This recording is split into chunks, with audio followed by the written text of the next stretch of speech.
Good morning everybody. Welcome to my channel Vijay Lakshmi. Today's topic is Naitika Vikasa Siddhantam. దీన్ని Harvard విశ్వవిద్యాలయానికి చెందినటువంటి Kohlberg అనేటువంటి శాస్త్రవేత్త దీన్ని ప్రతిపాదించడం అనేటువంటిది జరిగింది ఈ సిద్ధాంతాన్ని. ఇతను 6 నుండి 16 సంవత్సరాల వయసు కలిగినటువంటి పిల్లలకు వివిధ నైతిక పరిస్థితులను కల్పించి వాటిలో వారి యొక్క ప్రవర్తన ఏ విధంగా ఉంటుందో గమనించి ఈ వికాస సిద్ధాంతాన్ని నైతిక వికాస సిద్ధాంతాన్ని ప్రతిపాదించడం అనేటువంటిది జరిగింది.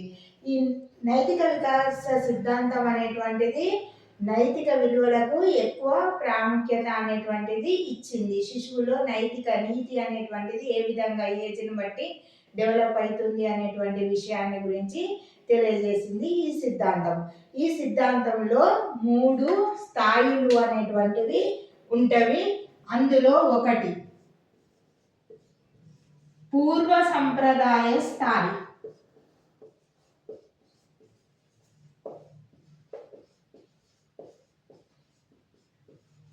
2 సంప్రదాయ స్థాయి,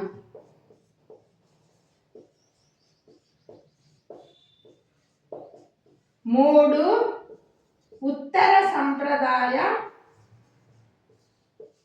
స్థాయి.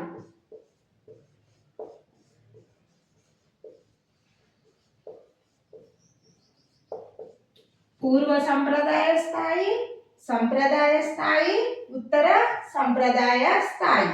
ఇప్పుడు పూర్వ సంప్రదాయ స్థాయి గురించి తెలుసుకుందాం.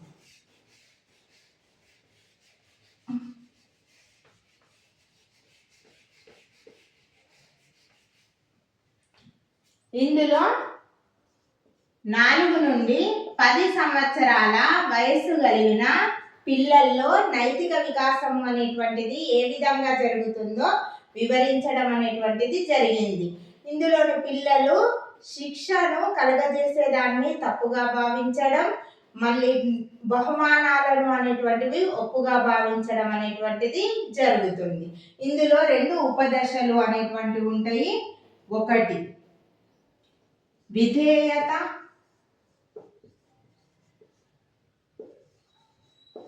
శిక్షా నీతి, ఓరియంటేషన్.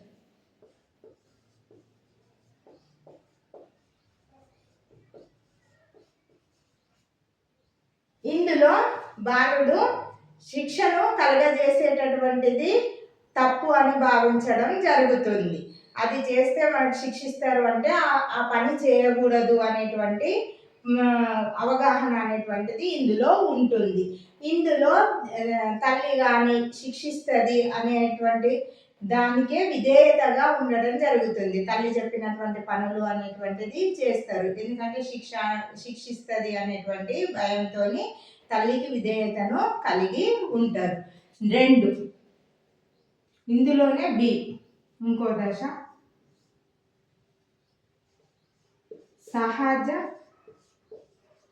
సంతోష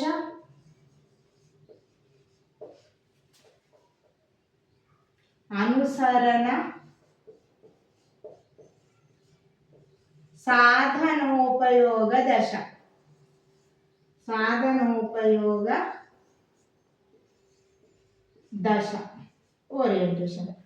అయితే ఇందులో ఏమవుతుందంటే దయ, జాలి, కరుణ లాంటివి ఏమీ ఉండకుండా తన స్వయం తృప్తికి మాత్రమే ఇంపార్టెన్స్ ఇవ్వడం అనేటువంటి జరుగుతుంది శిశువు.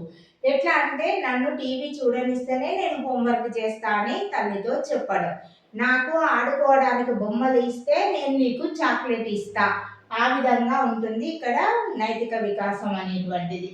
నెక్స్ట్ 2వ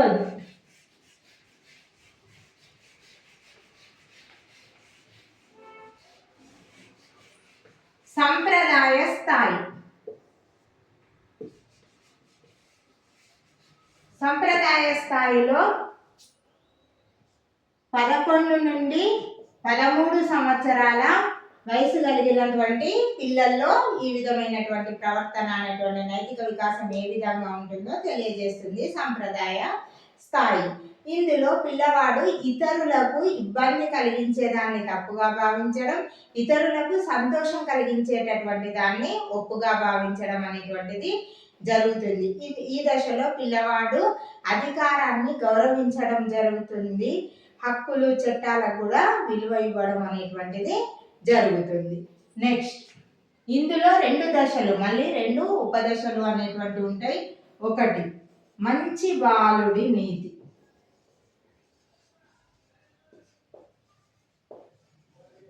పిల్లవాడు మంచి అని అనిపించుకోవడానికి తల్లి చెప్పినటువంటి పనులన్నీ చేయడం మంచి బాలుడి నీతి. ఇందులో తల్లి చెప్పినట్టు వినడం అనేటువంటిది జరుగుతుంది మంచి అని అనిపించుకోవడానికి. రెండవ దశ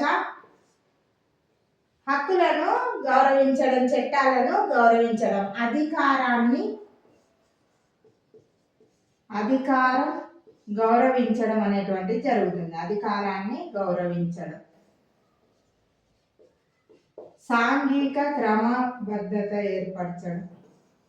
సాంఘిక క్రమబద్ధత నీతి.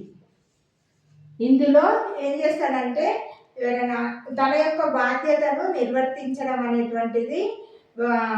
నిర్వర్తించాలి అనేటువంటి నైతిక వికాసం అనేటువంటిది ఇందులో జరుగుతుంది. పాఠశాలకు విద్యార్థులు వెళ్ళడం బాధ్యతతో దీనికి ఉదాహరణగా చెప్పవచ్చు. అదేవిధంగా సమాజం ఇతరుల యొక్క నిందలను తప్పించుకోవడానికి సమాజంలో ఉన్నటువంటి నియమాలను పాటించడం అనేటువంటిది జరుగుతుంది. సాంఘిక క్రమబద్ధతను కూడా సోషల్ ఆర్డర్ను నెలకొల్పడం అనేటువంటిది జరుగుతుంది. నెక్స్ట్ స్థాయి ఉత్తర సాంప్రదాయ స్థాయి. ఇది మూడోది. ఉత్తర సాంప్రదాయ స్థాయి ఇది 14 నుండి వయోజన దశ ప్రారంభమయ్యే వరకు ఉంటుంది. 14 నుండి వయోజన దశ ప్రారంభమయ్యే వరకు ఉండేటటువంటిది ఉత్తర సాంప్రదాయ స్థాయి. ఇందులో ఎట్లా అంటే విశ్వవ్యాప్తమైనటువంటి సార్వత్రికమైనటువంటి నీతికి ఎక్కువ విలువ ఇవ్వడం అనేటువంటిది, నైతిక విలువలకు విలువ ఇవ్వడం అనేటువంటిది జరుగుతుంది. మానవ సమాజం అనేటువంటిది ప్రభుత్వం కల్పించినటువంటి హక్కులు అనేటువంటి దాని ద్వారా హక్కులు అనేటువంటిది మానవ సమాజానికి అవసరం అనేటువంటి నైతిక వికాసం ఇందులో డెవలప్ అనేటువంటిది అవుతుంది. వీటిలో తీర్పులకు అంతర్లీనంగా ఉండడం అనేటువంటి గౌరవం ఉండడం అనేటువంటిది జరుగుతుంది. ఇందులో 2 దశలు అనేటువంటిది ఉంటాయి. ఒకటి మానవ హక్కుల పరిరక్షణ నీతి.